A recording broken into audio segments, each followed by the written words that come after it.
All right, so number 2, we want to simplify this. This idea will be rested on the fact that the law of indices state that if you have a to the y and that is raised to the x, it is equal to a to the yx. What it means is that when a power is raised to a power, we simply multiply the powers, right? So in this case, when we have x to the third all raised to the second, then this is basically x raised to the third times 2, and this is going to give us x to the 6. Another approach that you could have taken is to say that x raised to the third square is the same thing as x to the third times x to the third.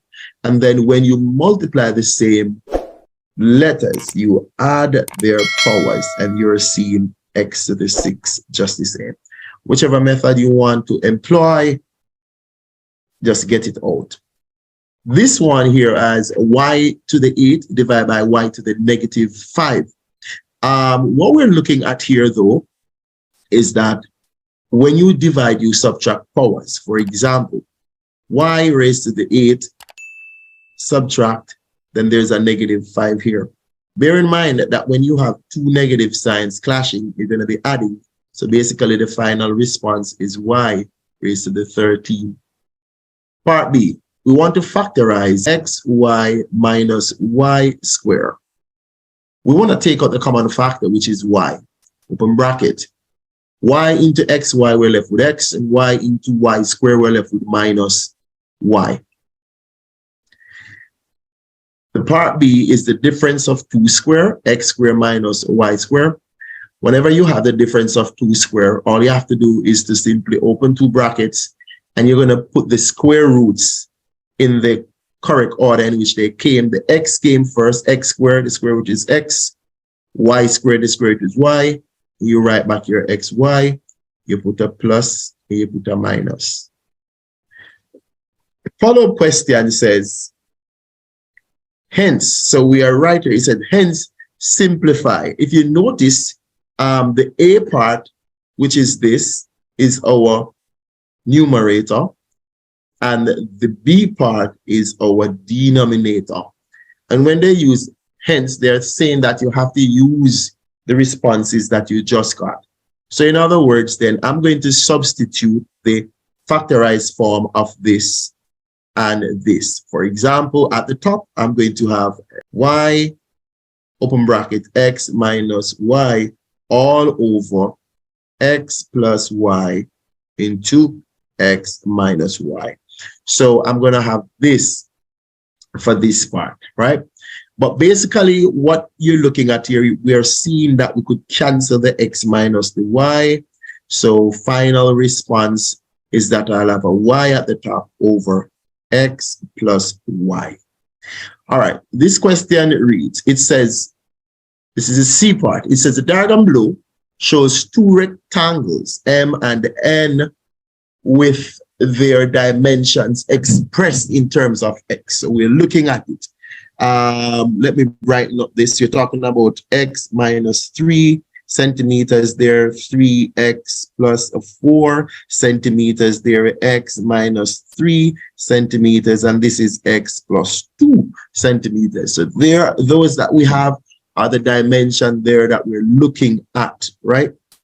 Now, let's read further. It says, given that the difference between the areas of the two rectangles is 64, so the difference of the areas is 264, show that, and I'm going to write this clearer, x squared minus 2x minus 35 is equal to 0. So this is going to be our responsibility to show that when we work this out that they're suggesting, we are going to get that response right there. All right, so what we want to do is to take some time out to find the areas of rectangle M, should say, right? M and N. Length times width. The length, talking about 3x plus 4 multiplied by x minus 3. So I'm finding the area of rectangle M. And this And we're going to be doing a quick FOIL. I'm going to distribute. So I'm going to have the 3 times the x, then the 3 times the -3. Then we go again, the 3x times the x, and the 3x times the -3, 4 times the x, and the 4 times the -3. So we're going to be doing that. So 3x times x will give you 3x to the second. 3x times -3, that's -9x. 4 times x will give us positive 4x, and 4 times -3 is -12. We want to go further to simplify. 3x squared is by itself. The -9 x and the positive 4x will give us -5x, and then we have -12 right there. So that's one of our areas there, and that is for m. All right, so we could highlight that m is giving us that. Now let's look at rectangle. I'm just going to write rect n. The length is actually x plus 2, and the width is x minus 3. What we're going to do here is that we're going to have the x going to the x, then the x will multiply by the -3, then the 2 with the x, and then the 2 with the -3. So we want to take our time to put those through, all right?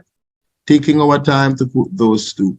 All right, so let us carry this out quickly to see what we have right about now. So when the x times x, we'll get x squared. X times -3, -3x. 2 times x gives us positive 2x. 2 times -3 is -6. Let's simplify. X squared minus x minus 6. And this is our second area, which is for n. As you could see, m is bigger because if you look, both of them they have x minus 3. All right, and then we have 3x plus 4 is bigger than x plus 2 right now. So we're going to put the m in front.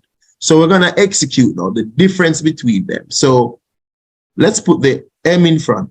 The rectangle m, the area for that is 3x squared minus 5x minus 12. And we want to subtract x squared minus x minus 6. The difference between these two should equal to 64. We got that information there. All right, let's put it together. We're going to distribute this negative sign inside. Basically, it's -1, so it's going to be changing the signs of those as we remove the bracket. So let's go 3x squared minus 5x minus 12. Then this becomes minus x squared, positive x, positive 6. And then we're going to subtract 64 from both sides, so that you'll see that 64 coming over here as a -64, which is equal to 0. I am doing that because the original thing that we want to do has a 0 right there. Let's simplify. We're talking about 3x squared minus x squared. We're going to have 2x squared there. Secondly, we're talking about -5x plus x. That's going to give me a -4x. Next, we're talking about -12, -64. That is actually -76, right? And then we add 6, we get -70. So this is -70. And this is equal to 0. At this time, you want to take some time out to just quickly look at what you have. We want to sort out this. So if I divide everything by 2, then I will be getting that expression out. So I'm going to divide everything by 2 right about now. So I'm going to divide that piece by 2, this by 2, that by 2, and that by 2. Let's simplify. This becomes x squared. This becomes a -2x. And this becomes a -35, which is equal to 0.